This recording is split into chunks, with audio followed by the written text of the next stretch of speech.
Hello, I'm First Alert StormTeam meteorologist Joseph Williams with your VNN News Now afternoon forecast. And, well, we're taking a break from the snow. That's the good news. You can see out of the Red River Fairgrounds, though, it looks like a winter wonderland out there. So far, traffic seems to be flowing smoothly. Again, we're taking a break from the snow, but we were left with several inches of snow accumulation across our region yesterday. And as a result, it's leading to a picturesque Wednesday afternoon in Fargo and in other areas across our region. However, we are first alert tracking some more wintry precipitation after this Thanksgiving, and that may have some post-holiday travel impacts, and I'll go over that in just a second. Again, thanks for joining us. First Alert StormTeam meteorologist Joseph Williams with your VNN News Now afternoon forecast. Like I mentioned, we do have that First Alert Weather Day coming up, so let's quickly get right to it to talk about it. So what's going on? Well, we do have a First Alert Weather Day for Friday heading into Saturday as we're anticipating some more wintry weather across our region. So what's going on? Well, basically, we have a low pressure system that is making its way towards our region, and that low pressure system is expected to bring snow chances into the southern valley. The snow chances are increasing in the valley as we head into the end of the week, and that may cause some impacts for post-holiday travel. We'll have to keep an eye on the system as it gets closer to our region, but I'm anticipating that northeast South Dakota, southeast North Dakota, and Lakes Country will see the greatest impacts from this weather maker as it gets close into our region. I want to emphasize, though, the timing and track may change as the system gets close into our region, but here's what we're looking at so far. This is the low pressure system that we're watching out for. This low, that was what brought all the snow into our region Tuesday. Now it's out in the Great Lakes, moving away from our region. Now we have this low pressure system out in the Rockies to worry about, and this low pressure system is generally going to track southeast. It's going to move through the central plains. The center of the low will stay well south to our region thanks to a high pressure system in Canada. So as a result, the snow, unlike Tuesday, will mainly be confined in northeast South Dakota and in southeast North Dakota. That's where the highest snow totals will be at. And here's a look at our first look forecast to show you what I mean.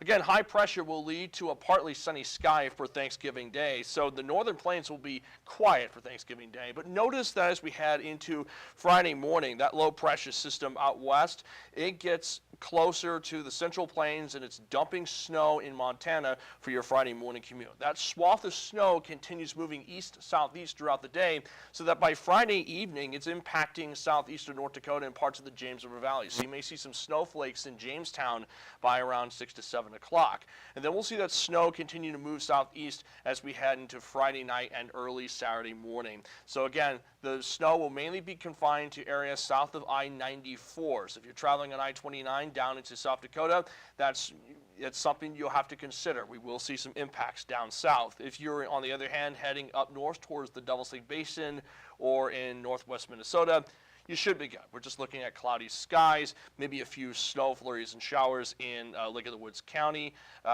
Actually, we do have a fun fact. We do have a special weather statement for Lake of the Woods County that lasts until Friday afternoon because of lake effect snow from the lakes up in that county, and that lake effect snow will last until at least Friday afternoon. Just want to briefly mention that. But again, the main story is the snow in the southern areas of our region.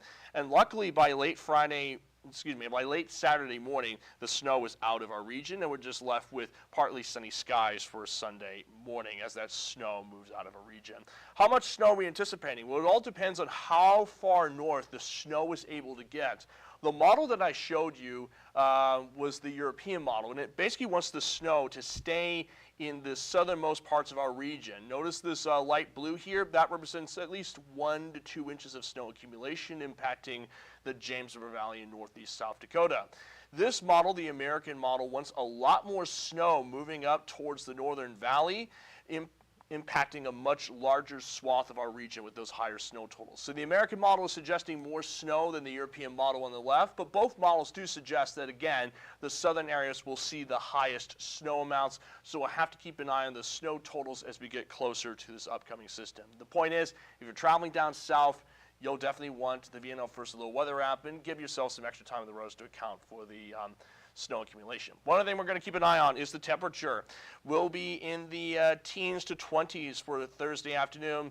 Some more teens to low 20s for Friday afternoon, Saturday afternoon, and then as we head into early next week, we start to cool down. We'll see some more of those pink colors and deep purple colors, indicating temperatures in the teens as we get closer into next week. In terms of exact numbers, we'll go from 23 on Thursday to the low teens on Sunday and Monday, and that's because of that Arctic air infiltrating our region after that low pressure system slides south of our region and high pressure settles in from Canada. So as we get into next week, we'll be on the cold side, and guess what? For pretty much all of next week, between December 2nd and December 6th, looking at our 6 to 10 day temperature outlook, we will be below average for temperatures across our entire region, as indicated by that blue color.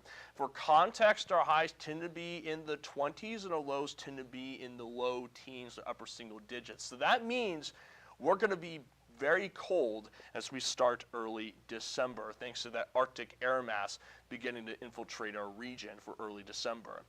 In terms of Thanksgiving, though, there is some good news. Morning lows will be in the low teens. Afternoon highs will be in the low 20s, like 25 in Grand Forks and 21 in Fargo, but we are looking at a partly sunny sky for the day. And you can see what I mean on our first look forecast here. Leftover cloud cover will linger for your Thursday morning commute, but by Thursday afternoon, that cloud cover breaks up, so we're looking at peaks of sunshine across the region for the day. So Thanksgiving afternoon will bring sunshine. That's the good news.